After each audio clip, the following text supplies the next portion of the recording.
Olá, colegas do CEDERJ, colegas dos cursos de Engenharia de Produção e Engenharia Meteorológica. Eu sou Marcelo Almeida, eu sou aluno do CEDERJ. Eu estou cursando ali o que seria o final do quarto período, né? Faltam 2 disciplinas para então finalizar o ciclo básico da engenharia. Bom, eu costumo ajudar os colegas, principalmente os que estão chegando, né, no curso de Engenharia de Produção, ali com ICF1, né, com Introdução à Informática, eu procuro ajudar como eu posso. E um pouquinho mais à frente, Computação 1 e Computação 2. Eu sou técnico em Eletrônica, Telecomunicações e sou graduado em TI. E minha profissão é gerente de projetos de tecnologia. Então, pessoal, agora que eu me apresentei, eu vou explicar por que eu resolvi fazer esse vídeo. Porque eu procurei material no YouTube e eu não achei nada. Não tem nada sobre computação 2 no YouTube. Então, por que não fazer um vídeo para os coleguinhas que estão chegando, para eles poderem ter uma boa noção sobre a disciplina e o que eles vão enfrentar. Tá certo? Vamos lá? Então eu preparei uma apresentação, vamos ver aqui algumas coisas importantes, depois vamos ver provas anteriores, né? Vou passar muito rápido, tá? Porque é um arquivo, é uma apresentação muito grande, né? Mas ela resume toda a matéria do primeiro bimestre. Tá? Vamos lá? Então, vamos lá. Opa, peraí, tem que clicar aqui. Joia. Então, vamos começar, então, vendo a ementa da disciplina. Mas antes, preciso fazer um alerta. O meu objetivo não é substituir o material do CEDERJ. Precisamos ler todo o material que está lá na plataforma. Aliás, ler 2, 3 vezes até que a gente possa entender tudo. Se surgir alguma palavra que vocês não entendam, tem que ir no Google, tem que ir lá na inteligência artificial e ver o que significa. Tá? O importante é não ficar com dúvida, certo? Então, esse não é o objetivo, temos que ler o material que está lá, se possível, ler material externo, tá? Essa disciplina, a Computação 2, ela é aquela disciplina assim, que ela engana um pouco. Ela é fácil, mas tem colegas que consideram muito complexo. E ela é muito complexa, porém, tudo nessa disciplina é abordado muito basicamente, né? O que a gente vai ter que fazer? Nós vamos ter que programar em Java. Tá? Eu não queria falar nessas palavras, mas a grande verdade é que nós vamos programar em Java. Então, já tivemos a disciplina de Computação 1, onde aprendemos o básico da programação, né? Tem colegas que vieram de outras instituições, não tiveram disciplina de Computação 1, mas tiveram de Introdução à Programação. Então, é muito parecido o conteúdo, né? O CEDERJ acaba isentando esses colegas. Agora, Computação 1 e Computação 2 são disciplinas muito similares. Os mesmos tópicos, os mesmos temas, o mesmo tudo. Só que, em Computação 2, vamos ver Java. Então, essa é a ementa da disciplina. É uma das maiores que nós temos lá no site do CEDERJ. Tá? Nós vemos muitos temas. Cada um deles precisa estudar e estudar bastante. Tá? Vocês estão vendo que o meu vídeo está cobrindo aqui a última linha, né? Eu vou falar o que está escrito. É repetição com variável de controle. Tá certo? É tão grande a ementa que nós precisamos de 2 páginas. São 2 páginas para a ementa toda de Computação 2. Então, vamos ver o que a gente acaba abordando em Computação 1. Nós vemos o básico de computação, básico de programação, né? Os primeiros passos, né? Como é que a gente fala um olá mundo, não é? Falamos sobre variáveis, tipos de variáveis, operações com variáveis, comandos de entrada, né, e saída de dados, né? Vemos os desvios, para que serve desvios, desvio de repetição, desvio condicional, vetores e matrizes, subprogramas e fatorial. É interessante que em computação 2 nós vemos as mesmas coisas, porém em Java. Qual é a diferença básica, né? Quais são as diferenças básicas entre computação 1 e computação 2? Em computação 1, nós usamos uma linguagem de programação chamada pelo mundo acadêmico de linguagem de programação estruturada, né? Na verdade, ela se parece muito com uma linguagem de programação de verdade chamada Portugal, né? E ela é toda em português. Olha que presente para nós. Uma linguagem de programação em português. Não é legal? Pois é, só que em computação 2 usamos Java. E o Java está em inglês, né? Então, esse é o momento em que a gente é confrontado com uma verdade muito incômoda, né? O mundo fala inglês, né? E quase todas, né, se não todas as linguagens de programação, com exceção lá do Portugal, estão em inglês, né? Então, se a gente fugiu daquele cursinho de inglês, né?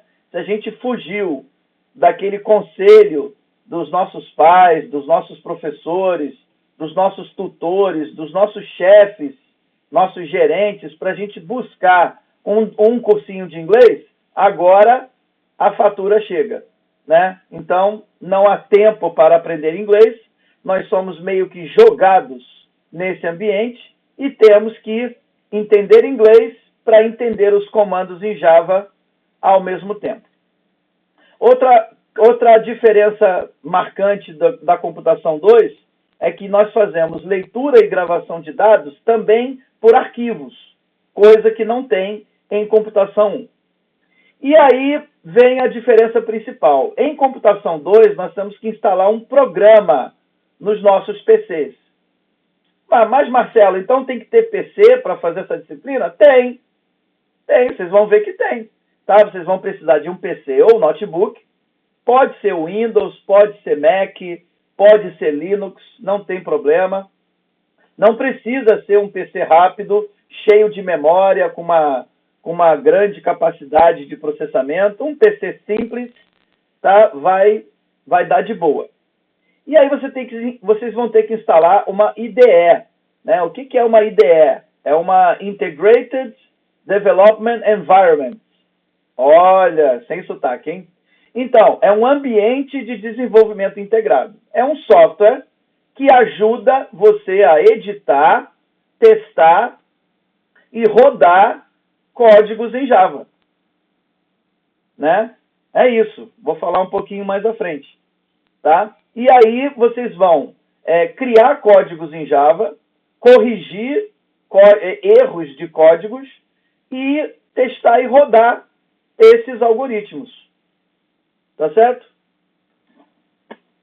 E a gente usa mais esse programa quando a gente está fazendo a AD1 e AD2, que são as avaliações à distância, são feitas em casa, não é? E tudo que a gente aprende com isso acaba sendo utilizado também nas APs, nas avaliações presenciais.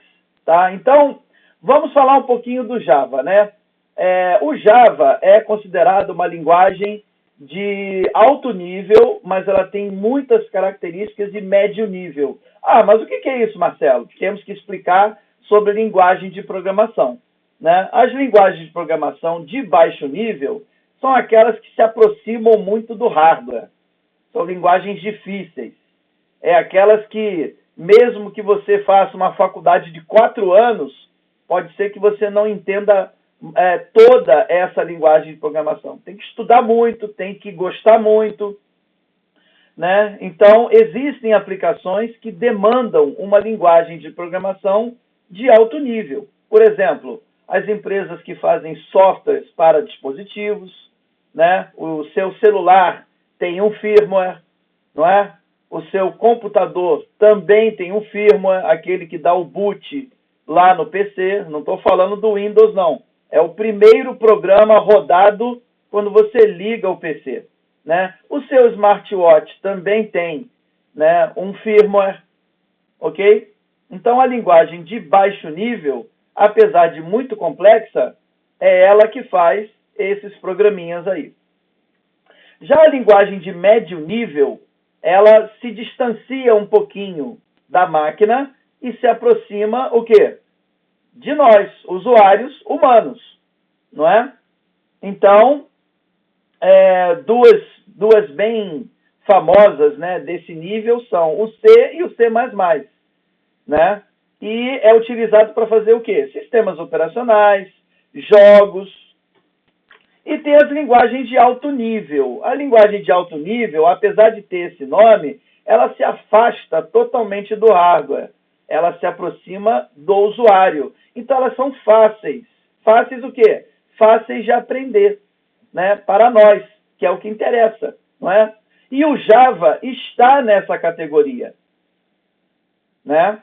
O Python também. Vocês devem escutar muito falar que Python é uma linguagem de programação versátil, fácil de aprender. Pois é, porque ela é uma linguagem de alto nível, né?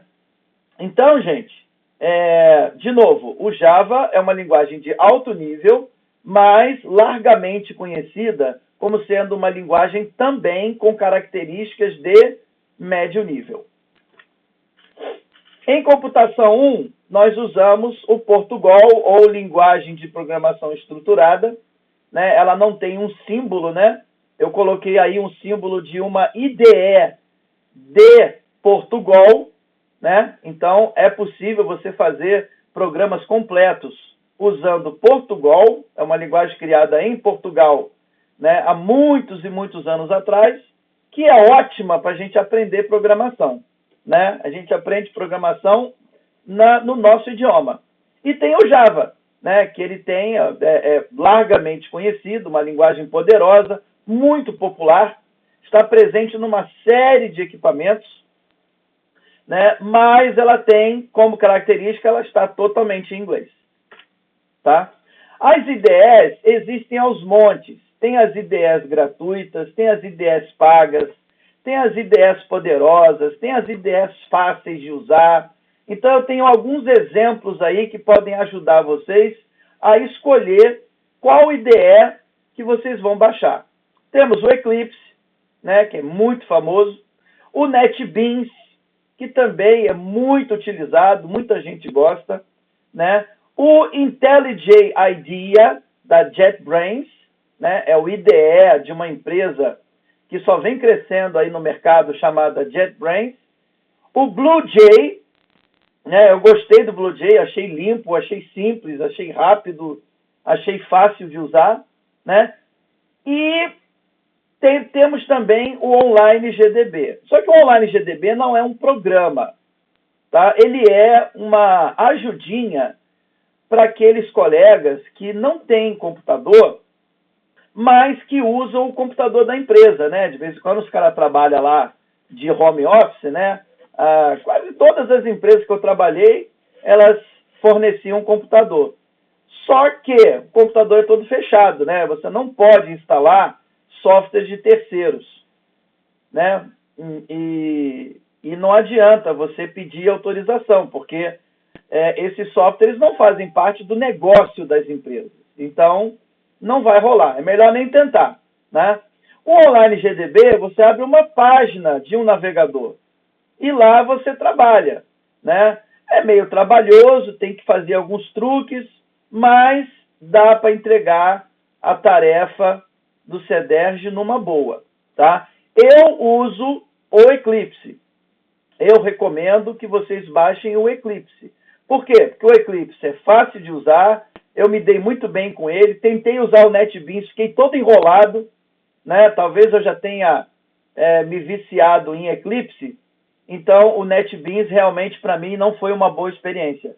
Agora, são todos muito parecidos, tá? A gente vai ver a cara deles aqui, são todos muito parecidos, tá? Então, recomendo vocês utilizarem o Eclipse. Agora vamos falar de algoritmo, né? É um assunto que tem colegas que estudam, e é um conceito muito simples, muito básico, mas parece que é difícil para alguns colegas entender. A melhor forma da gente entender o que é um algoritmo é a gente lembrar de uma receita de bolo, não é? Qual é o objetivo da receita de bolo? A receita de bolo, ela serve para aquela vovó doceira, boleira, que faz bolo há vários anos? Não! Ela chega na cozinha, se tiver os ingredientes, ela faz um bolo da cabeça dela. A receita de bolo, ela serve para quem está começando a fazer bolos, não é? E até mesmo para quem não sabe fazer bolo. Então, o que tem lá no algoritmo receita de bolo?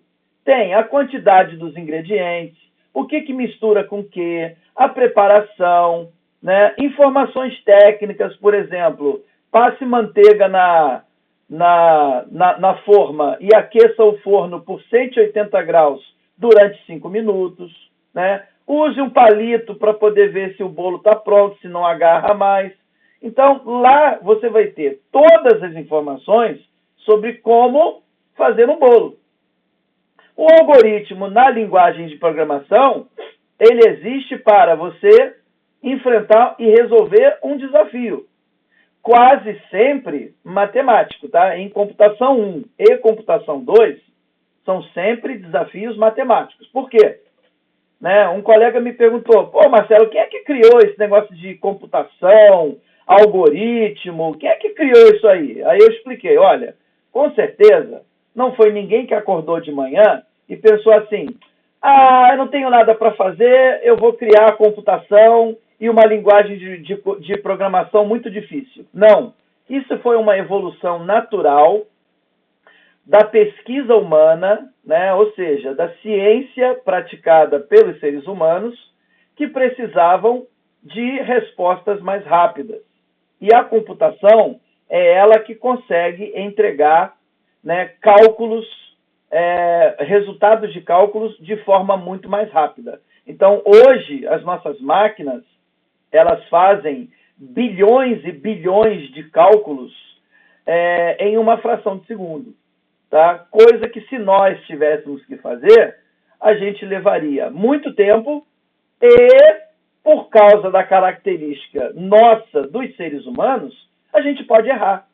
E a máquina consegue fazer o mesmo cálculo muito mais rápido e com a vantagem que ela não erra. Marcelo, você está dizendo que a máquina não erra? A máquina erra sim, quando ela pifa. Agora, se ela estiver funcionando ok, legal, igual um motor de um carro, você vai andar pra caramba aí, tá? Nos anos 90, início dos anos 90, ali, final dos anos 80, início dos anos 90, nós percebemos que a nossa vida já era toda gerenciada por máquinas. E aí começou a surgir, né, os primeiros comentários, né? A máquina errou, foi erro de máquina. Engraçado, você não escuta mais isso hoje em dia. Né? Agora que a nossa vida está toda informatizada, está toda digitalizada, você não escuta falar em erros de máquina, né? Ou que a máquina errou. Né? Isso não é possível. Tá? Foi entendido que quem causa o erro no processo é o ser humano, é o programador ou o usuário. Então, nós precisamos saber muito bem o que nós queremos e assim a máquina pode nos ajudar. Então, como vocês estão vendo aí, esses algoritmos aí são instruções simples sobre como fritar um ovo e trocar um pneu furado. Olha lá, a gente às vezes nem se dá conta que a gente está, na verdade, executando um algoritmo. Olha lá, é uma sequência lógica de instruções ordenadas. Cada uma em uma linha. Então, eu executo uma linha de cada vez e uma linha após a outra. Tá vendo aí? Olha lá. O que todo algoritmo tem? Isso aqui é o slide mais importante dessa apresentação. Tá? Todo algoritmo, ele tem 7 etapas. Ele tem 7 coisas. E se você tirar uma dessas coisas, ele deixa de ser um algoritmo. Tá? Então vamos lá. Todo algoritmo tem um nome. para que serve? Para você criar, geralmente a gente coloca algoritmos em arquivos, como se fosse um texto.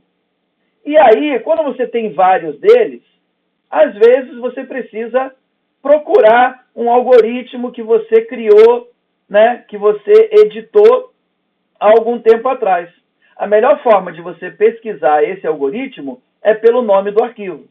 Inclusive, as boas práticas da programação dizem que você deve colocar a função, né, o que aquele algoritmo faz, no nome do algoritmo. Né? Então, por exemplo, calcula a idade. Né? Eu vou colocar o nome do meu algoritmo de calcula a idade, em referência ao que ele faz. Tá certo? A segunda etapa é o início, né? Se tem um início, tem um fim, né? Então, como nós precisamos instruir o computador sobre o que ele deve fazer para realizar esse cálculo tão rápido, então nós precisamos de um início e um fim. É uma forma de você dizer para o computador: computador, vou começar a mandar aí para você as instruções, hein? Pega aí. O computador vai ler tudo que está entre o início e o fim. Certo? Para ele não interessa o nome do algoritmo, não interessa o início, mas a partir dele, e ele vai ler até o fim. Quando chegar no fim, ele para de ler e para de computar. Ok? A terceira etapa é a declaração de variáveis. Né? Então, como numa brincadeira ou como num jogo de cartas, por exemplo, que nós colocamos as regras do jogo no início, no algoritmo também a gente deixa claro, né, quais são as variáveis que vamos utilizar no nosso algoritmo. No algoritmo, a gente não usa os nossos dados, nós usamos variáveis. Os nossos dados serão carregados nas variáveis. E assim, a gente pode utilizar esse mesmo algoritmo várias e várias vezes, né? Por diferentes usuários, não é? Vou dar um exemplo. O meu algoritmo, ele vai calcular qual é a data de nascimento, eu fornecendo a minha idade. Então, ele pode ser usado por mim, pode ser usado por outro colega. Para cada um deles, vai dar um resultado diferente. Então, esse é o motivo pelo qual a gente usa variáveis e não trabalhamos diretamente com dados de usuário. A quarta etapa, agora sim, agora eu vou ler os famosos dados do usuário. Não é? Queria fazer agora um adendo aqui, acrescentar um detalhe, que é o seguinte: existem vários tipos de variáveis. Tá? Tem as variáveis que carregam dados de usuário, tem as variáveis que eu só uso ali dentro do algoritmo, tá? Isso aí se chama escopo de variáveis, a gente aprende mais à frente. Mas agora a gente vai ler os dados do usuário, né? Então, esse é o momento que a gente carrega os dados, o quê? Nas variáveis. Nós fazemos isso basicamente de duas formas. Nós escrevemos, né? Nós atribuímos os valores diretamente no algoritmo. Por exemplo, a variável x, ela vai ser igual a 1. Então, eu já estou dizendo quanto ela vale. Quando você cria uma variável, ela não tem valor nenhum. Você tem que dar um valor para ela para poder trabalhar com ela. Tá certo? E a segunda forma é pelo teclado. Então, você geralmente entra dados pelo teclado, não é? Que é justamente a comunicação, o quê? Comunicação da máquina, né, com o usuário, né? A quinta etapa é quando a gente faz o quê? A gente trabalha com esses dados. A gente faz os famosos cálculos, né? É aqui que a gente usa as fórmulas, é aqui que a gente trabalha com os limites que estão no enunciado da questão ou os limites do próprio desafio a ser vencido. Por exemplo, calcule 100 elevado a 1000. Nossa, se eu fosse calcular 100 elevado a 1000 no papel, eu ia levar muito tempo e ainda cometeria um erro. A máquina, ela vai calcular isso muito rapidamente e sem erro. Some todos os números de 1000 a 10.000. Então, esse é o limite, de 1.000 a 10.000. É aqui, no quinto passo, que você trabalha com esses limites. Muito bem, depois de tudo isso, os resultados, eles não vêm para a tela automaticamente. Eles ficam lá, armazenados na memória do computador. Então, eu preciso ir lá, buscar esses resultados e jogar na tela. Por isso que eu tenho uma etapa só para isso. É tão importante isso que tem uma etapa só para isso, que se chama saída de dados. Aliás, esses três coleguinhas estão sempre juntos, né? Entrada, processamento e saída de dados, não faz sentido ter um se você não tem os outros, não é? Então fica fácil até para gravar. Depois que você calculou, depois que você jogou o resultado na tela, não há mais nada a fazer e aí o algoritmo encerra. O problema, senhoras, senhores e senhoritas, é que nós estamos em computação 2. Então, nós temos que fazer tudo isso em Java. Então, vamos ver como é que a gente faz as mesmas etapas em Java. A primeira etapa, que é nome do algoritmo, nós usamos essa sintaxe aí. Public class, nome do algoritmo. Tá? Isso tem regras, não pode começar com número, pode usar a letra maiúscula ou minúscula, não pode usar espaço e não pode usar nenhum caractere especial. Cedilha, acento, etc. É só letras e números. Somente 0 a 9 e as letras do alfabeto. Se você precisar colocar algum espaço, você usa o underscore, que é esse traço que vocês estão vendo ali em cima.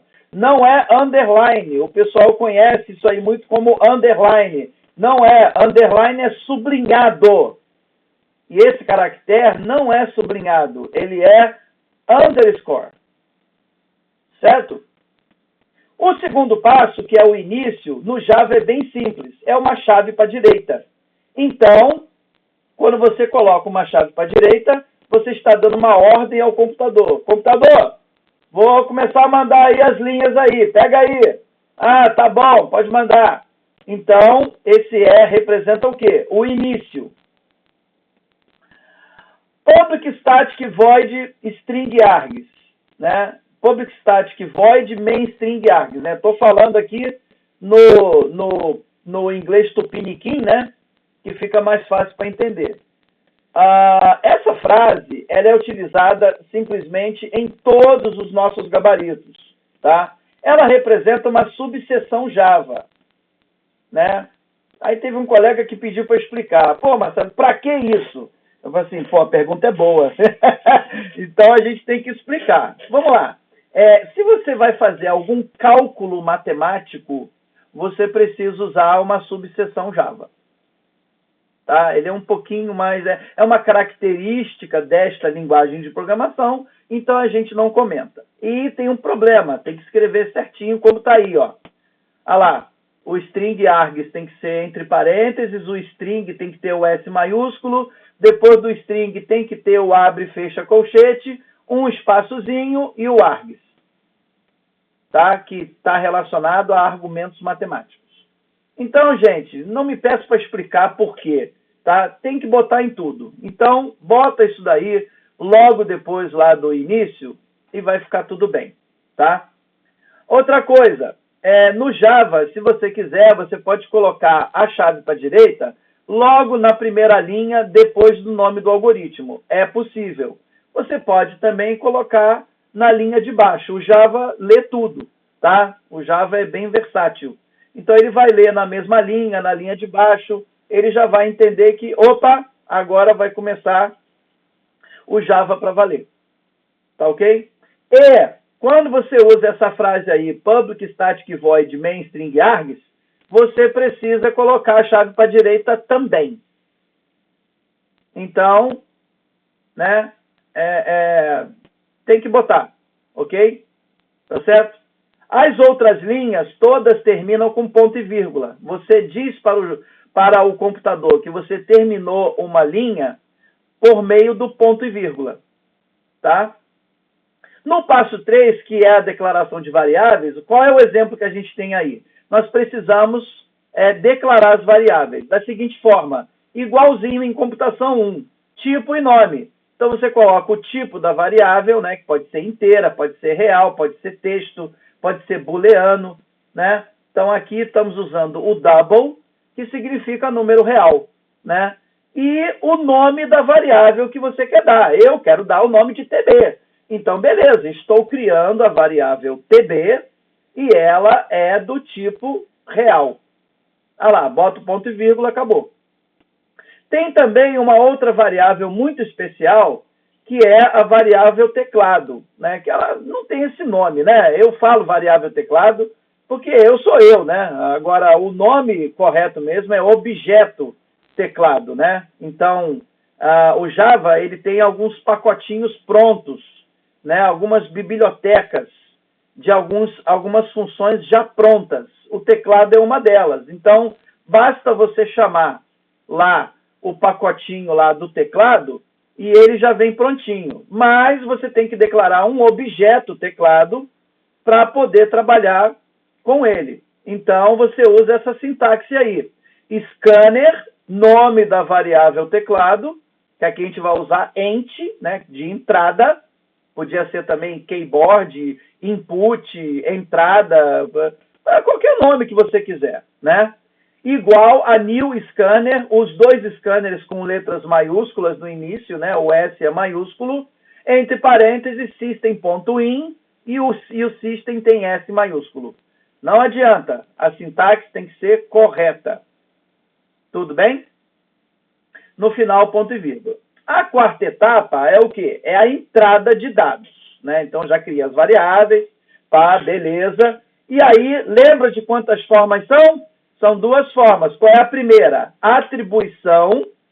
Você coloca um sinal de igual e diz que aquela variável vale aquele valor diretamente no algoritmo. O que eu acho ruim quando a gente faz isso? Toda vez que você rodar o algoritmo, aquela variável vai receber aquele valor, né? Não é tão dinâmico quanto usar teclado, mas vocês vão ver que há ocasiões, há funções, há desafios matemáticos que você pode e deve utilizar esse recurso. Ele existe, tá? Não significa que tem que usar sempre.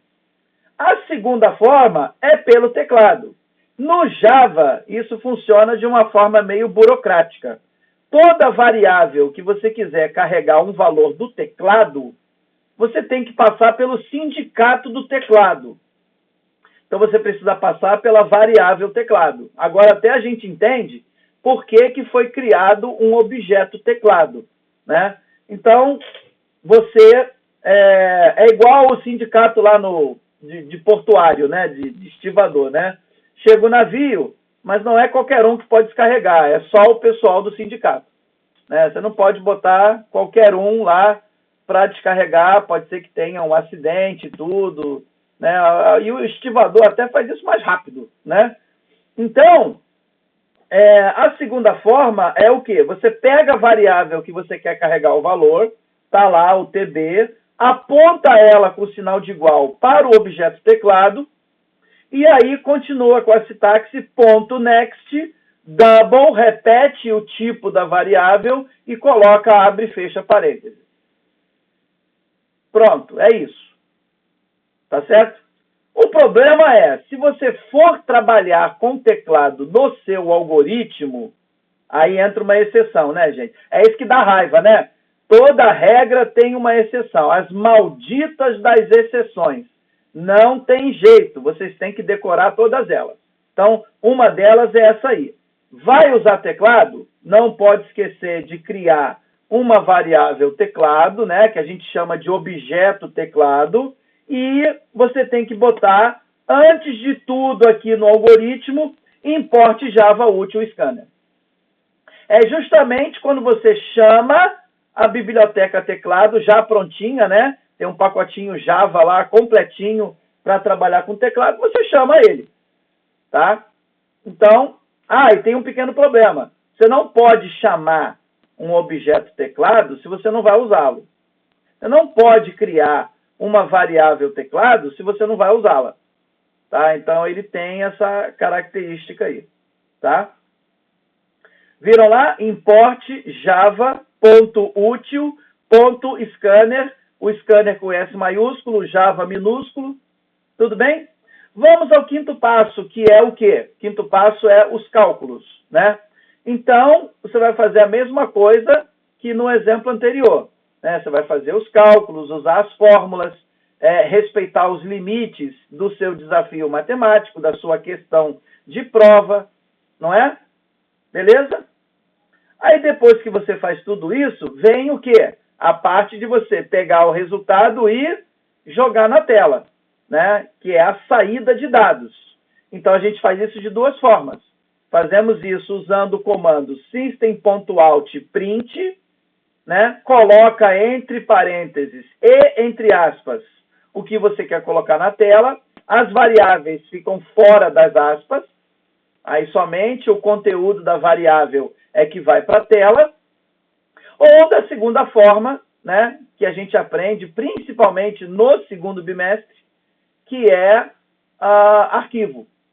Tá? A gente trabalha muito com arquivo de entrada, arquivo de saída, criação de arquivo de saída, gravação no arquivo de saída. Tudo bem? Bom, depois de tudo concluído, aí sim é hora de finalizar. Como é que a gente finaliza no Java? Finalizamos o algoritmo com uma chave para a esquerda. Como eu criei lá em cima duas chaves para a direita, então eu tenho que fechar cada uma delas. Aí eu coloco uma chave para cada vez que eu abrir. Tudo bem? Então aqui eu estou falando sobre aonde que as linguagens de programação rodam no nosso computador, né? Tá vendo? Elas rodam em cima do sistema operacional, né? É engraçado que o sistema operacional ele foi, né, feito através de uma linguagem de programação. Isso é engraçado, né? E qual é a função do sistema operacional? Ele que gerencia e ele que acessa todo o hardware, né? Então, só para poder ficar fácil de entender. Hardware é tudo aquilo que eu pego com a mão. E software é tudo aquilo que eu não consigo pegar com a mão, tá? São os códigos que rodam dentro do computador. Ok? Sobre o Ubuntu, eu recomendo que vocês entrem na experiência do Linux, tá? Eu demorei, mas eu entrei e eu gostei muito. É um sistema operacional gratuito, tá? É bonito, rápido, estável e seguro. Ok? Então, quem tiver um tempinho, tiver um PC em casa, né, verifica como é que você roda o Ubuntu, né, que é o sistema operacional Linux, no seu PC. Né? Não precisa instalar, você pode colocar num pendrive, instalar todo ele no pendrive. Ele tem todos os programas, né, compatíveis, né, que você usa no Windows, com uma facilidade. Qual que é? Você não precisa de pagar licenças. Então, se você é uma pessoa que não gosta de trabalhar com software pirata, para você a saída é o Ubuntu. Ok? Tem dúvida? Vai na internet, que tem lá um monte de site explicando como é que usa, e suporte, etc. Tá ok? Aí eu falo um pouquinho sobre a evolução da computação, não é? Eu faço aqui um paralelo com os carros, né? Hoje os carros funcionam igual o primeiro, né? Por combustão, né? Então, ainda estamos vendo muitos carros assim. Em breve, a combustão não vai ser mais a forma que o carro se movimenta.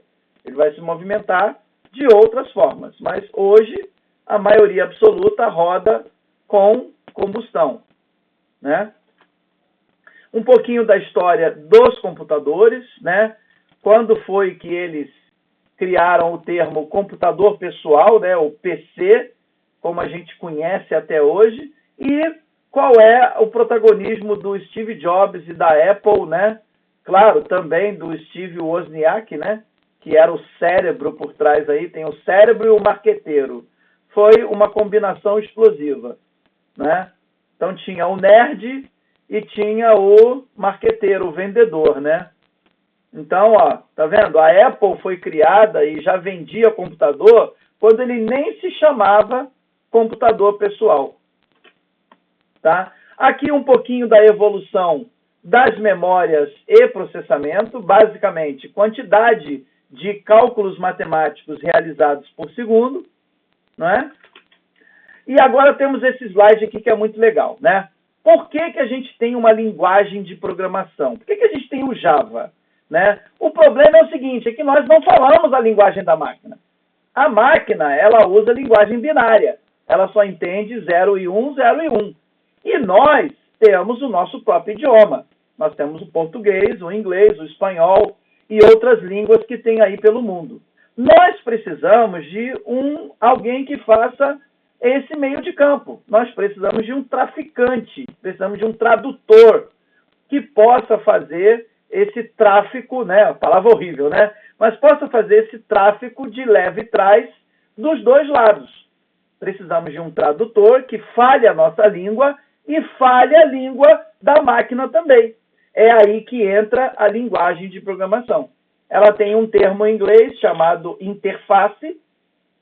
É praticamente um dos primeiros termos que foram abrasileirados, né? Um termo em inglês, né? Até onde eu sei, é o primeiro termo em inglês que foi adotado no vocabulário da língua portuguesa, né? A gente chama até de interface, né? Então, a interface, na verdade, vem do inglês interface, que significa entre lados, né? É alguém que está no meio e que faz aí o meio de campo. Aqui tem o caminho que leva desde que você tenha uma ideia, né, uma solução para um desafio matemático, até essa ideia chegar como programa ao computador. Olha que legal. Você começa fazendo o algoritmo, né? Então, como vocês podem ver, o algoritmo é muito importante. Ele é o início de tudo. Nós temos a receita de bolo, né? Esse algoritmo é feito em português. Ele não é feito em inglês. Ele é feito em português. Então, eu coloco lá, entrar a idade do usuário, subtrair a idade do usuário do ano atual. Né? Então, você faz tudo isso em português. Mostrar no meio da tela com letra vermelha. É isso. Todas as funções, né? Tudo que o programa vai executar, isso é feito primeiro em um algoritmo, né? Usando aquele conceito de receita de bolo. Certo? E nós damos um nome técnico para isso de pseudocódigo.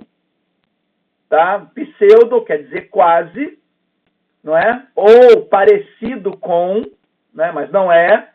Então, é alguma coisa que se parece com um código, mas ainda não é. Por isso que é um pseudocódigo. Agora sim, agora entra a linguagem de programação. Por exemplo, o Java. Então, agora vai entrar o Java. O que acontece? Nós vamos para a próxima etapa, que ela se chama codificação. Tem alguns livros, alguns autores que não gostam desse nome, que fica parecendo criptografia. Não, não é. A codificação significa colocar código. Certo? Então, o nome que também pode ajudar a gente a entender essa etapa é a implementação do código. É quando você transforma algoritmo em código. Como é que funciona? Você pega o seu algoritmo e coloca ele na sintaxe que só o Java entende. E aí, no caso, vai entrar o inglês, os comandos em inglês, a sintaxe do inglês e tudo mais que acompanha a linguagem de programação Java. Quando fica pronto, nós damos o nome para esse código de código-fonte. Você já deve ter ouvido falar muito em código-fonte, né? Olha aí, ó. Não estou falando de páginas de internet. Isso é outra coisa, tá? Então, isso aqui é o código-fonte. É o algoritmo codificado na linguagem de programação que você escolheu. Existem várias linguagens de programação. Tem inúmeras. Isso aí é uma coisa que não tem teto, tá? Qualquer um pode criar uma linguagem de programação, espalhar na internet e aí vamos ver se as pessoas gostam ou não. Então, existem linguagens famosas, muito populares, e existem aquelas que ninguém conhece, tá? Eu acho que existem centenas de linguagens de programação disponíveis aí no mercado, tá certo? Bom, próximo passo. Agora que seu código-fonte está pronto, agora nós precisamos compilar. Nós precisamos fazer passar ele por um compilador. Por quê? Porque não importa a linguagem de programação que você use, você precisa determinar qual dispositivo você vai usar. Se é um PC, se é um notebook, se é um tablet, se é um smartwatch, se é um celular. Ok? Celulares tem Android, tem iOS da Apple. Então, tem que escolher um alvo, né? Ah, Marcelo, eu quero rodar o meu programa em Windows. Então, você tem que pegar o compilador próprio para o Windows, fazer com que o seu código-fonte passe por ele e você vai criar um programa para rodar no Windows. É curioso notar que tudo isso que vocês estão vendo aí está disponível gratuitamente na internet. Qualquer pessoa pode baixar uma IDE, pode usar uma linguagem de programação de forma gratuita, pode criar os seus próprios códigos-fonte, compilar o seu código e criar programas. Você pode, por exemplo, criar aplicativos e mandar para os seus amigos, tá? Dá trabalho, mas você não precisa de autorização de ninguém para isso. Basta você iniciar, tá certo? Esse aqui é o quê? É o caminho para você fazer isso. Então, o compilador depende de qual sistema operacional você vai usar. Ó, tá atrás do meu vídeo aí, ó, tá vendo aqui, ó? Aqui, ó, depende do sistema operacional, tá? Aí, o seu programa fica pronto. Ele tem o nome técnico de programa-fonte. Com relação ao código, ele desaparece, você não vê mais, né? Só vai aparecer as funções do programa, os botões que tem que apertar, os campos que você tem que preencher, né? Por isso que ele se chama código-objeto, né? E no caso do Java, a gente nem chama programa, ele tem um nome próprio, chamado bytecode. Aí precisa rodar numa máquina virtual Java, mas isso aí não é matéria para agora. Bom, e aí a gente continua com o nosso resumo, né? No caso aqui, estamos falando sobre variáveis, né? Aqui os tipos de variáveis. Em Java, nós temos mais do que 8 tipos diferentes de variáveis. Acho que tem mais, né? Deixa eu ver aqui. 1, 2, 3, 4, 5, 6, 7, 8, 9, 10, 11... Né? Tem uns 10 tipos de variáveis aí no Java, ok? Cada um tem um objetivo, uma característica. Por exemplo, real nós temos o double e o float, não é? Cada um deles tem uma forma de mostrar números reais, números fracionados, não é? Aqui a gente vai falar na aula 2 um pouquinho sobre declaração de variáveis, tem a sintaxe básica. Como é que você declara variável? Vai ser tipo e nome. Tá ok? Aqui um exemplozinho simples, né? De um algoritmo já em Java, completinho, né? Para você declarar variáveis e você usar essas variáveis, né? No seu algoritmo. O escopo de variáveis foi exatamente o que eu falei. Tem variáveis que existem para carregar dados de usuário. Tem variáveis que existem só para poder usar ali no seu algoritmo, como variáveis de contadores e por aí vai. As boas práticas, agora a saída de dados. Ó, aqui mostra, vai resumir como é que você faz a saída de dados, como é que as informações, né, o resultado dos cálculos, como é que aparecem na tela, né? A diferença de printf e println, não é? Ó, printf, aqui o printf e os seus argumentos, você pode colocar argumentos para mostrar, né, as informações de uma maneira especial. Por exemplo, vou criar uma variável π e vou dizer que ela vale 3,14159. Só que eu quero apresentar ela somente com 2 casas decimais. Então, eu uso printf e os seguintes argumentos. Percentual.2f, e aí eu vou ter apenas 2 casas decimais, não importa o tamanho do meu número. E ele vai aproximar corretamente usando as regras da matemática clássica. Processamento de dados, olha quanta coisa ele fala. Como é que eu apresento dados na tela, dentro ou fora das aspas, né? Dentro das aspas vai tudo para a tela, sem as aspas, se tiver que calcular, se tiver que mostrar apenas o conteúdo da variável, é isso que vai para a tela. Aqui nós temos a nossa tabela de precedência, né, que é copiada da matemática clássica. Veja bem, na programação não é uma ciência à parte, é tudo copiado da matemática, né? Então, primeiro você está diante de uma expressão matemática, primeiro você vai executar o quê? Você vai executar a potenciação e a radiciação. Depois, se tiver que inverter algum sinal antes de parênteses, você inverte. Depois, multiplicação, divisão e o módulo, né, que eu vou fazer uma live só para explicar módulo. E aí, no final, depois de tudo, a soma e a subtração. Ok? Aqui tem mais umas características das variáveis, né? Se vocês quiserem, dá pause aí para poder ler. O arquivo pode pegar comigo lá no grupo, ok? Continuamos falando sobre entrada e leitura de dados. Aqui alguns exemplos de algoritmo. E aí entra no assunto mais pesado, que é os desvios, né? Vamos aprender os desvios, né? Vamos ver para que servem, para que a gente usa, né? Desvio condicional, desvio de repetição, né? Trabalhamos também com operadores matemáticos e operadores lógicos, né? E a precedência deles e a ordem que a gente os executa.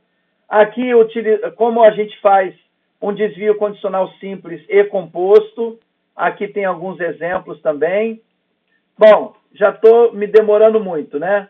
Então, basta pegar o arquivinho comigo lá no grupo. Tá certo? Agora eu vou mostrar a vocês uma AD1. Tá? Então, aqui nós temos a AD1 do semestre passado. Como é que é a AD1? A AD1 é grande, é trabalhosa, tá? Aqui tem todas as instruções, ó. Vamos ler lá as instruções? Vamos lá ler. Lendo a gente se entende. Tá aqui, ó. No final do documento está dizendo assim, ó. É importante destacar que as respostas acima são possíveis respostas. Não existe apenas uma resposta para os exercícios solicitados, já que cada aluno poderá implementar os algoritmos de uma forma diferente. O mais importante é que os algoritmos sejam implementados corretamente na linguagem adotada no curso, que é o Java. Então, você pode responder o que você quiser. Desde que funcione e que esteja em Java, está tranquilo. Os alunos deverão enviar um documento com as respostas em formato doc ou PDF e, no documento, deverá aparecer em detalhes, com comentários, os códigos, bem como a simulação de alguns exemplos. Ou seja, você vai tirar um print screen. Para quem não sabe o que é print screen, é uma captura de tela, é uma foto da tela, né? Então você não vai tirar com o celular, né? Com algumas execuções do programa. Então você é que vai ter que provar para a pessoa que está corrigindo sua prova que você rodou aquele algoritmo na sua casa, no seu PC. Não esquecer também de enviar os arquivos com extensão .java dos exercícios implementados. Atenção! A nota dos alunos que não enviarem o arquivo .java será diminuída em 40%.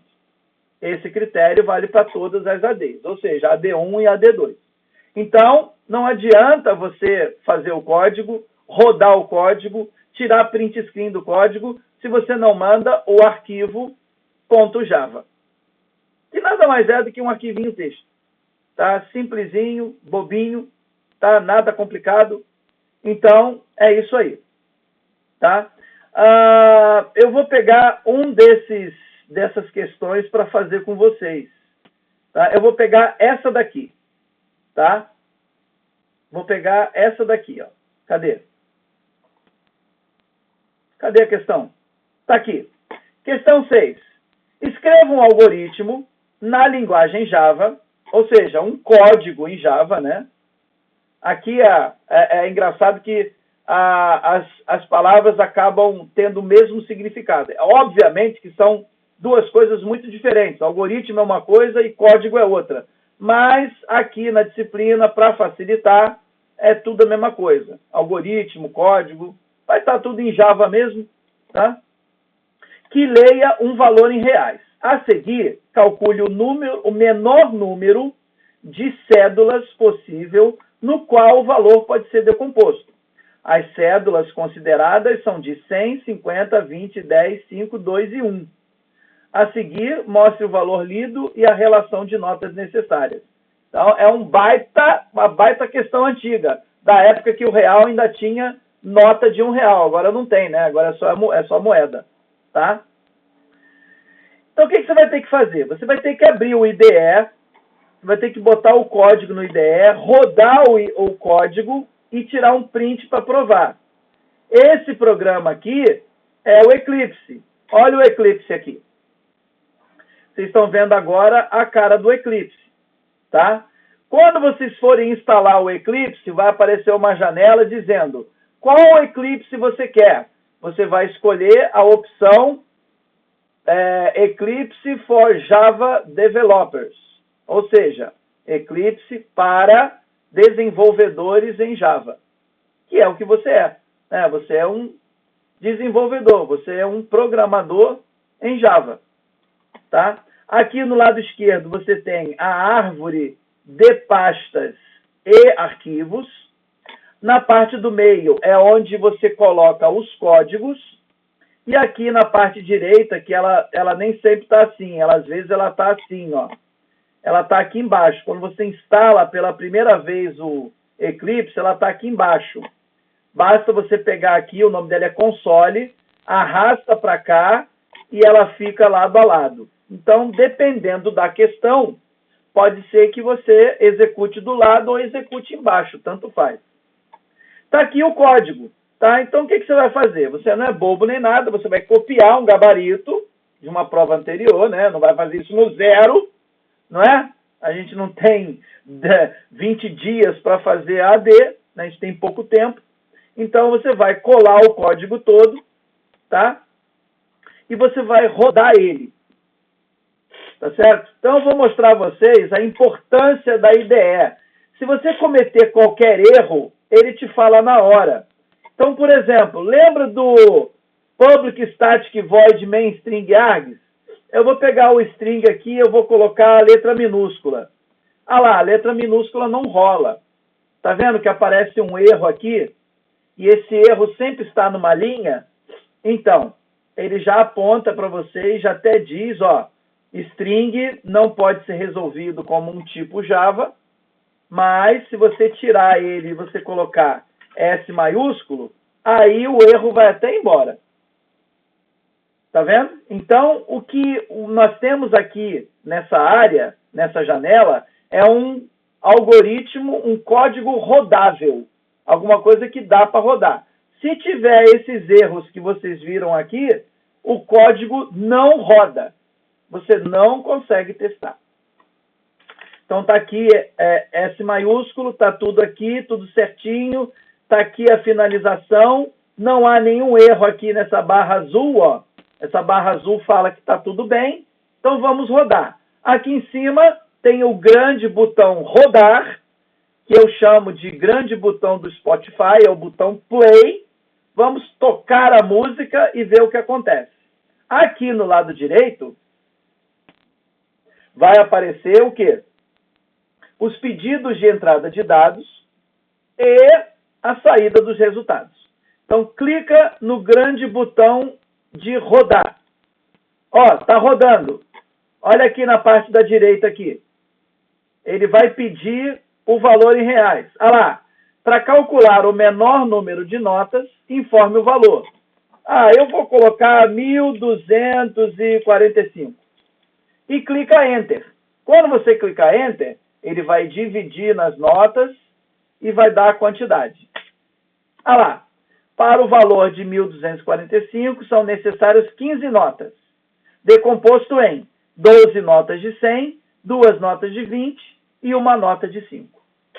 Pronto, se você somar, você vai ver que vai dar 1.245. O que você vai fazer? Você vai tirar um print, tem que apertar aqui o botão aqui, esse botão aqui chamado Print Screen, acho que não dá para ver, né? Onde é que tá? Tá aqui, Print Screen é esse aqui, do lado aqui de F12, e você vai tirar uma foto da tela. E aí você vai lá na prova e você cola na prova. Aqui, colei na prova. Pronto, você está dando uma comprovação para o tutor presencial que está corrigindo sua prova de que você, executou na sua casa. Tá? Ele vai ver aqui pelas informações que cada um deles é diferente, você não está copiando de ninguém, você não está plagiando ninguém, e com a primeira rodada, do seu código, a primeira execução do seu código. Só que, como a gente viu nas instruções, não pode rodar uma vez só. Tem que rodar mais do que uma. Então, você tem que rodar 2, 3, 4.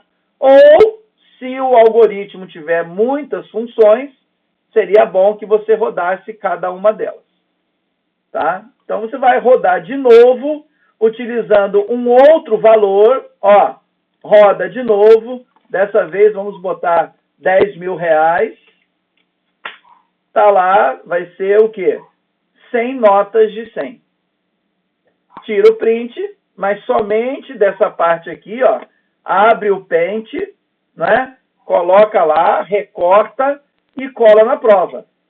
Prontinho. Lá. Depois, é só você fazer o quê?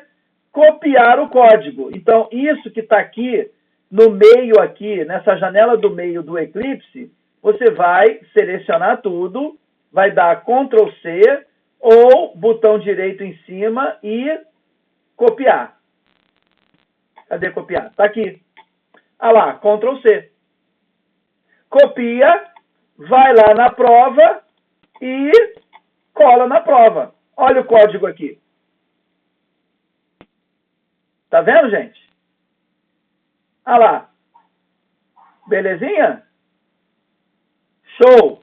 Agora eu vou mostrar a vocês como é que funciona na prova presencial. Não se assustem, por favor, tá? Essa é a prova presencial do primeiro semestre de 2024, tá? Então, ela tem quantas questões mesmo, Marcelo?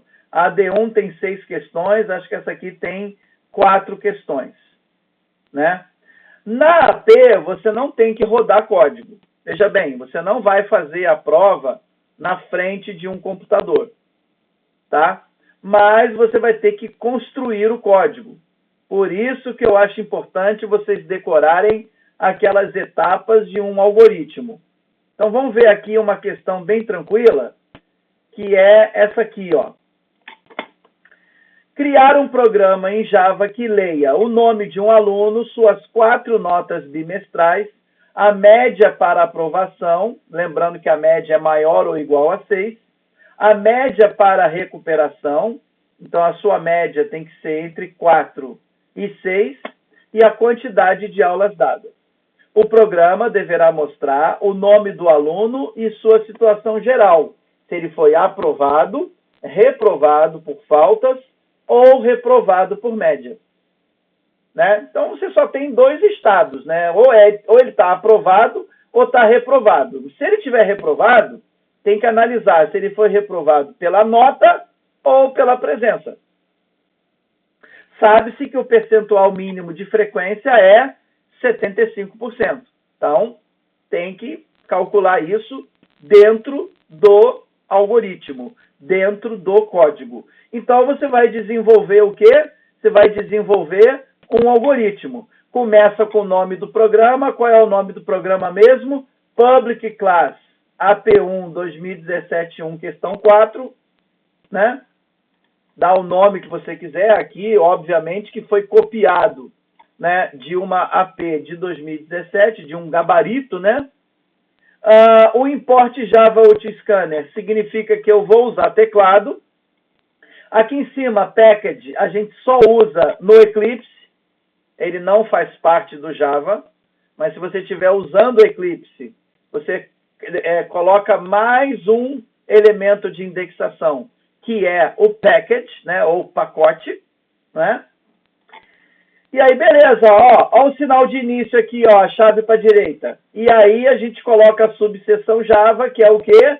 Public Static Void Main String Args, chave para a direita também. Ah, Marcelo, não pode colocar na mesma linha? Pode botar na mesma linha, não tem problema, tá? Então vamos lá, vamos criar as variáveis. Vou criar logo a variável teclado. Scanner entrada igual a new scanner system.in. Criei o objeto teclado, até porque eu estou chamando a biblioteca teclado aqui em cima. Então, não faz sentido você chamar o teclado e você não criar o objeto teclado. Agora, vamos fazer o quê? Vamos fazer a entrada de dados, né? Então, vai aparecer na tela, digite a nota do primeiro bimestre. E embaixo, eu vou criar a variável N1. Mas, Marcelo, você não falou que a gente tem que criar as variáveis antes?